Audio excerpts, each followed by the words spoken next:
আসসালামু আলাইকুম সুপ্রিয় শিক্ষার্থী বন্ধুরা, আশা করি তোমরা ভালো আছো। আলহামদুলিল্লাহ আমিও ভালো আছি। তো আজকে তোমাদের সামনে আমি যে টপিকটি নিয়ে হাজির হয়েছি তা হলো নবম দশম শ্রেণীর বায়োলজি বই থেকে ষষ্ঠ অধ্যায়ে আমরা হৃৎপিণ্ডের গঠন আজকে আলোচনা করব। তো আশা করি আজকের এই ক্লাসে হৃৎপিণ্ডের গঠন সম্পর্কে মানে একেবারেই তোমরা ক্লিয়ার হয়ে যাবে, কোনো ধরনের সমস্যা থাকবে না এবং তোমরা বিভিন্ন বোর্ড পরীক্ষায় তোমরা আশা করি খুব ভালো অ্যান্সার করতে পারবে। তো আমরা এখন যদি শুরু করি, তাহলে আজকে মূলত আমরা কি কি জানবো, আজকে টপিকে কি কি জানবো। হৃৎপিণ্ড কি এই বিষয়টা জানতে পারবো, আকার আকৃতি সেটাও জানতে পারবো, হৃৎপিণ্ডের ওজন কতটুকু সেটাও জানতে পারবো, হৃৎপিণ্ডের অবস্থান কোথায় মূলত সেটাও জানতে পারবো এবং হৃৎপিণ্ডের গঠন তো আমরা পুরোপুরি জানবো ইনশাল্লাহ। হৃৎপিণ্ড কি? হৃৎপিণ্ড একটি ত্রিকোণাকৃতির পাম্পিং যন্ত্র, যার রিদমিক বা ছন্দময় সংকোচন প্রসারণের মাধ্যমে রক্ত সারা দেহে সরবরাহ করে। আমি আবারও বলছি, হৃৎপিণ্ড হলো একটি ত্রিকোণাকৃতির পাম্পিং যন্ত্র, যার ছন্দময় সংকোচন প্রসারণের ফলে রক্ত সারা দেহে সরবরাহ করে। এই হৃৎপিণ্ডের আকার বা সাইজ মূলত একজন পূর্ণবয়স্ক মানুষের গড়ে 12 সেন্টিমিটার পর্যন্ত দৈর্ঘ্য হতে পারে। দৈর্ঘ্য 12 সেন্টিমিটার, প্রস্থ 8.5 সেন্টিমিটার এবং পুরুত্ব 6 সেন্টিমিটার পর্যন্ত হতে পারে। আকৃতি তো বলাই হলো কিছুটা ত্রিকোণ আকৃতির, দেখতে কলার মোচার মতো। এই জন্য অনেক সময় আমরা সংজ্ঞায়িত করার জন্য বলে থাকি হৃৎপিণ্ড হলো একটি ত্রিকোণ আকৃতির পাম্পিং যন্ত্র, দেখতে কলার মোচার মতো, যার ছন্দময় সংকোচন প্রসারণের ফলে সারা দেহে রক্ত সরবরাহ করে। ওজন যদি বলি, একজন পূর্ণবয়স্ক পুরুষের হৃৎপিণ্ডের ওজন 280 থেকে 340 গ্রাম পর্যন্ত হতে পারে।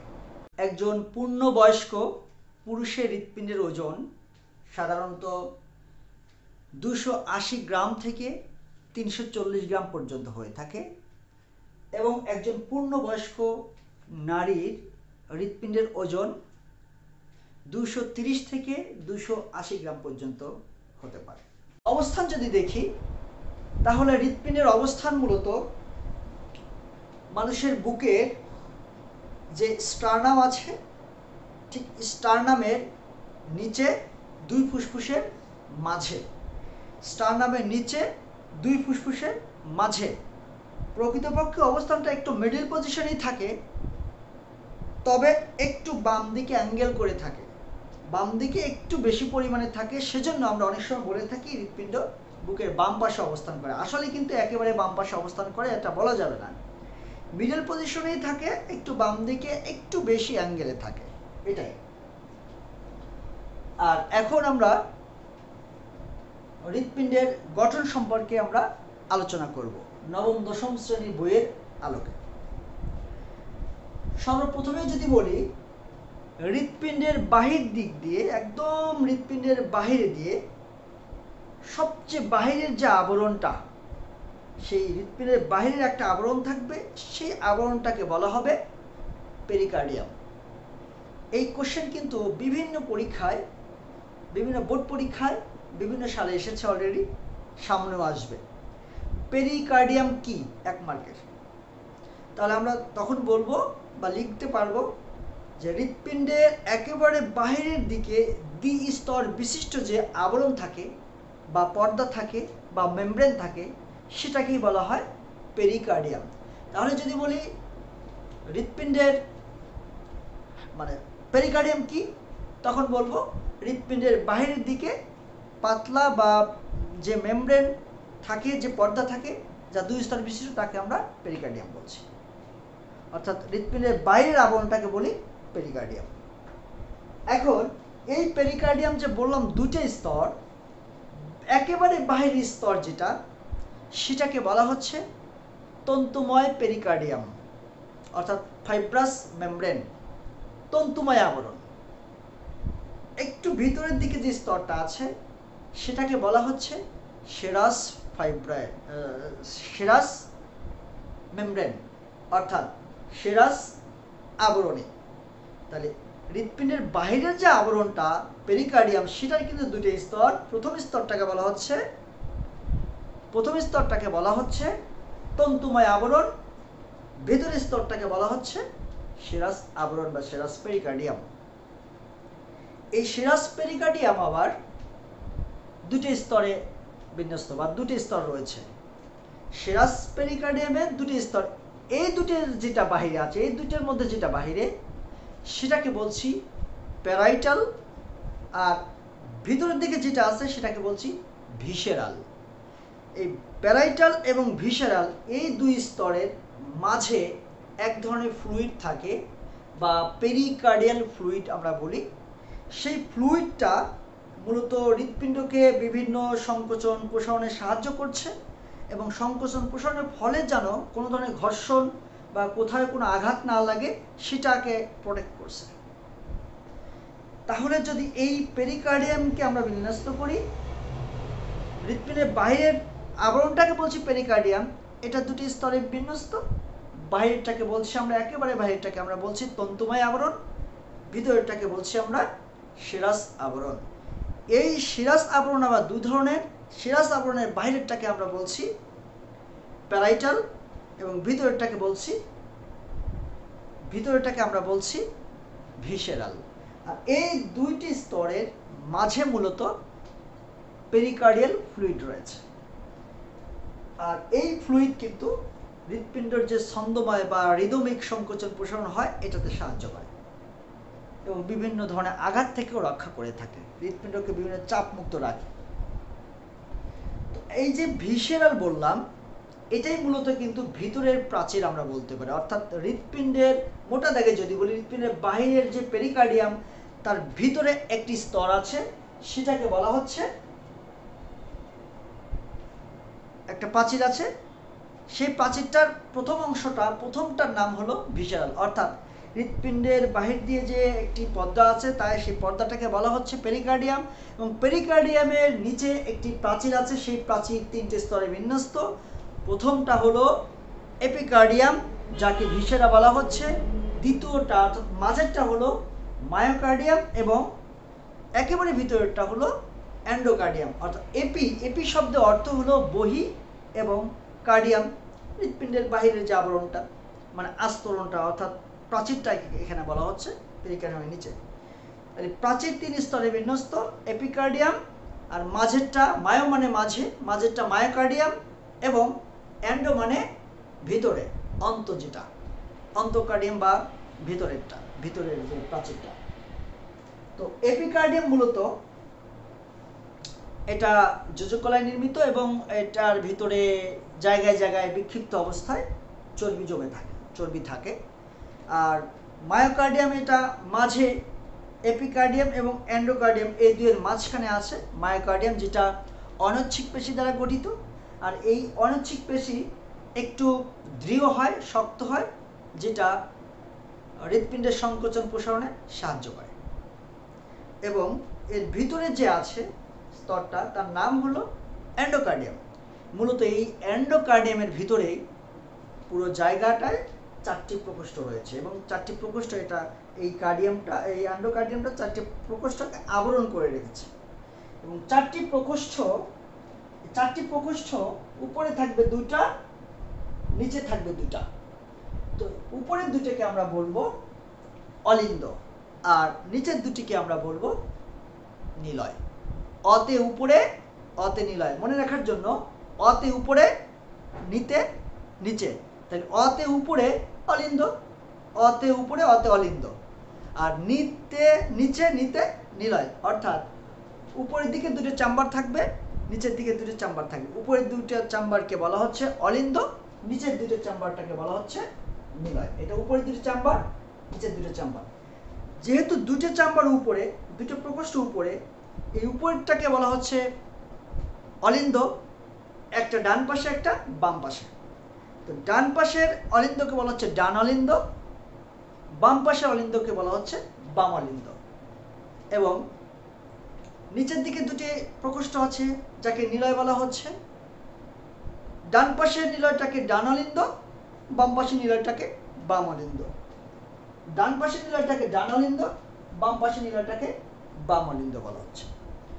এখন দুটি অলিন্দ দুটি, উপরের দুটো যেহেতু অলিন্দ, তাই অলিন্দ দুটির মাঝে একটি পর্দা আছে। এই পর্দাকে বলা হচ্ছে আন্ত অলিন্দ পর্দা। আন্ত মানে দুটির মাঝে, আর অন্ত মানে ভেতরে। আন্ত দুটির মাঝখানে, অলিন্দ দুটির মাঝে একটি পর্দা আছে, যেই পর্দা মূলত অলিন্দ দুটোকে আলাদা রেখেছে। অলিন্দ দুটোকে আলাদা রেখেছে, এই জন্য সেটাকে বলছি আন্ত অলিন্দ পর্দা। সেমভাবে আমরা যদি বলি যে নিলয় দুটিকেও একটা পর্দা দ্বারা আলাদা রেখেছে। একটা পর্দা নিলয় দুটিকে কি করে রেখেছে? আলাদা করে রেখেছে। নিলয়ের দুটি নিলয়ের মাঝখানের পর্দা, এটা হচ্ছে আন্ত নিলয় পর্দা। দুই নিলয়ের মাঝখানে যে পর্দাটা দুটি নিলয়টাকে আলাদা করে রেখেছে, এই পর্দা হলো আন্ত নিলয় পর্দা। তাহলে প্রকোষ্ঠ আমাদের চারটি, হৃৎপিণ্ডের প্রকোষ্ঠ চারটি, উপরের দিকে দুটি, নিচের দিকে দুটি। উপরের দুটিকে বলা হয় অলিন্দ, নিচের দুটিকে বলা হয় নিলয়। উপরের দুটি একটি ডান পাশে ডান অলিন্দ, বাম পাশে বাম অলিন্দ। সেমভাবে নিচের দুটি নিলয়, একটি ডান নিলয় ডান পাশেরটা, বাম পাশের নিলয় বাম নিলয়।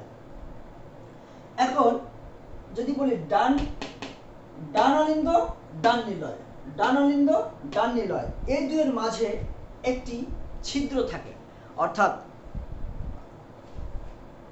এটা বাম অলিন্দ বাম নিলয়, বাম অলিন্দ বাম নিলয়। বাম অলিন্দ বাম নিলয়ের মাঝে একটি ছিদ্র থাকে। এই ছিদ্রকে সুরক্ষিত করে রেখেছে এক ধরনের ভাল্ব, যার নাম বাইকাসপিড ভাল্ব। আর ডান অলিন্দ ডান নিলয়, ডান অলিন্দ ডান নিলয়, ঠিক ডান অলিন্দ ডান নিলয়ের মাঝেও এক ধরনের ছিদ্র রয়েছে, একটি ছিদ্র রয়েছে। সেই ছিদ্রকে সুরক্ষিত করে রেখেছে ট্রাইকাসপিড ভাল্ব।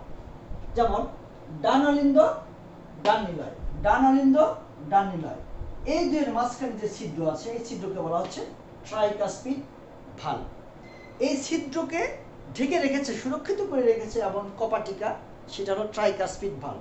ট্রাইকাসপিড মূলত তিনটি কপাটিকা মিলে।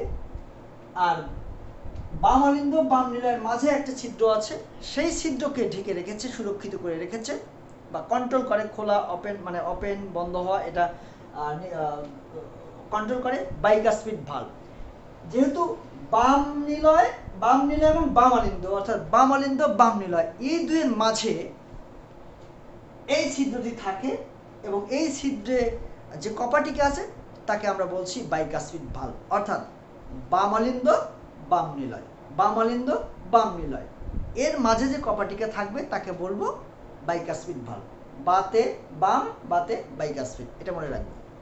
সেমভাবে ডান অলিন্দ ডান নিলয়ের মাঝে যে কপাটিকাটা আছে সেটা হলো ট্রাইকাসপিড ভাল্ব। আর এই বাইকাসপিড ভাল্বকে আরেকটা নামে বলা যায় মাইট্রাল ভাল্ব। কি বলা হয়? মাইট্রাল ভাল্ব বলা হয়। এখন এই যে অলিন্দ, এই অলিন্দ এবং নিলয়, অলিন্দ আকারে একটু ছোট, নিলয় আকারে একটু বড়। আর অলিন্দর প্রাচীর একটু পাতলা তুলনামূলক, কিন্তু নিলয়ের প্রাচীর পুরু। তবে বেশি পুরুটা বাম নিলয়টা একটু বেশি পুরু হয় সাধারণত। এবং এইখানে যে মহাধমনী এবং ফুসফুসীয় শিরা, ফুসফুসীয় ধমনী, মহাধমনী এবং ফুসফুসীয় ধমনী, এই দুইয়ের মাঝে, এইটা হলো মহাধমনী এবং এটা হলো ফুসফুসীয় ধমনী। মহাধমনী এবং ফুসফুসীয় ধমনীর মাঝে না, এটা একটা মুখে, মহাধমনী এবং ফুসফুসীয় ধমনীর মুখে এক ধরনের কপাটিকা থাকে, যাকে বলা হয় অর্ধচন্দ্রাকৃতির কপাটিকা বা সেমি লুনার ভাল্ব। সেমি মানে অর্ধেক, লুনার চাঁদ, সেমি লুনার ভাল্ব, অর্থাৎ অর্ধচন্দ্রাকৃতির কপাটিকা থাকে। কোথায় থাকবে? মহাধমনীর মুখে এবং ফুসফুসীয় ধমনীর মুখে অর্ধচন্দ্রাকৃতির কপাটিকা থাকে। এছাড়াও ঊর্ধ্ব মহাশিরা, নিম্ন মহাশিরা রয়েছে, যেটা এখানে কার্বন ডাই অক্সাইড সমৃদ্ধ বা দূষিত রক্ত সারা শরীর থেকে হৃৎপিণ্ডের ডান অলিন্দে নিয়ে আসে। তো মূলত হৃৎপিণ্ডের গঠন এ পর্যন্তই ছিল। তো আমরা যদি একটু সামারি করি, এই হৃৎপিণ্ডের যদি এখানে সামারি করি, দেখা যাচ্ছে যে এখানে হৃৎপিণ্ডের বাহিরের দিক দিয়ে যে আবরণটা থাকবে, সংক্ষেপে সামারি করছি, হৃৎপিণ্ডের বাহিরের দিক দিয়ে যে আবরণটা থাকবে সেটাকে বলবো পেরিকার্ডিয়াম। পেরিকার্ডিয়ামের ভিতরে এক ধরনের স্তর রয়েছে, প্রাচীর আছে, সেই প্রাচীরের 3টে স্তর রয়েছে। প্রথম বাহিরের দিকে যেটা সেটাকে বলা হচ্ছে এপিকার্ডিয়াম, মাঝেরটাকে বলা হচ্ছে মায়োকার্ডিয়াম, এবং একদম ভিতরের দিকে যেটা আছে সেটাকে বলা হচ্ছে অ্যান্ডোকার্ডিয়াম। আর এই অ্যান্ডোকার্ডিয়াম হৃৎপিণ্ডের 4টি প্রকোষ্ঠকে আবৃত করে রেখেছে। 4টি প্রকোষ্ঠে কেবল 2টে ভাগে ভাগ করা হয়েছে, উপরের দিকে 2টে, নিচের দিকে 2টে। উপর দুটোকে বলা হচ্ছে অলিন্দ এবং নিচের দুটিকে বলা হচ্ছে নিলয়। উপরের দিকে ডান পাশের অলিন্দকে ডান অলিন্দ, বাম পাশের অলিন্দকে বাম অলিন্দ, এবং নিচের দিকে ডান পাশের নিলয়কে ডান নিলয়, বাম পাশের নিলয়কে বাম নিলয় বলা হচ্ছে। আর উপরের যে 2টি অলিন্দ আছে, অলিন্দের 2টির মাঝখানে একটি পার্টিশন বা একটা পর্দা আছে, যেটা 2 অলিন্দকে বা 2 অলিন্দের 2 প্রকোষ্ঠকে আলাদা রেখেছে। এটাকে বলা হচ্ছে আন্ত অলিন্দ পর্দা। আর নিলয়ের মাঝখানে, 2 নিলয়ের মাঝখানেও একটি পর্দা আছে, 2 নিলয়টাকে আলাদা করে রেখেছে। এটাকে বলা হচ্ছে আন্তঃনিলয় পর্দা। এখানে অলিন্দ প্রাচীর একটু পাতলা তুলনামূলক, নিলয়ের প্রাচীর একটু পুরু, আর অলিন্দ আকারে একটু ছোট, নিলয় আকারে একটু বড় হয়। বাম অলিন্দ বাম নিলয়, বাম অলিন্দ বাম নিলয়ের মাঝে একটি ছিদ্র থাকে, সেই ছিদ্রকে সুরক্ষিত করে রাখে বা বন্ধ এবং খোলা এটা কন্ট্রোল করে, নিয়ন্ত্রণ করে বাইকাসপিড ভালভ।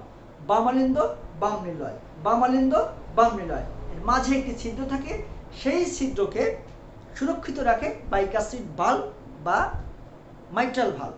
এবং ডান অলিন্দ ডান নিলয়, ডান অলিন্দ ডান নিলয়, এর মাঝে একটি ছিদ্র থাকে, সেই ছিদ্রকে বন্ধ এবং খোলা বা কন্ট্রোল করে বা সুরক্ষিত করে রাখে ট্রাইকাসপিড ভালভ।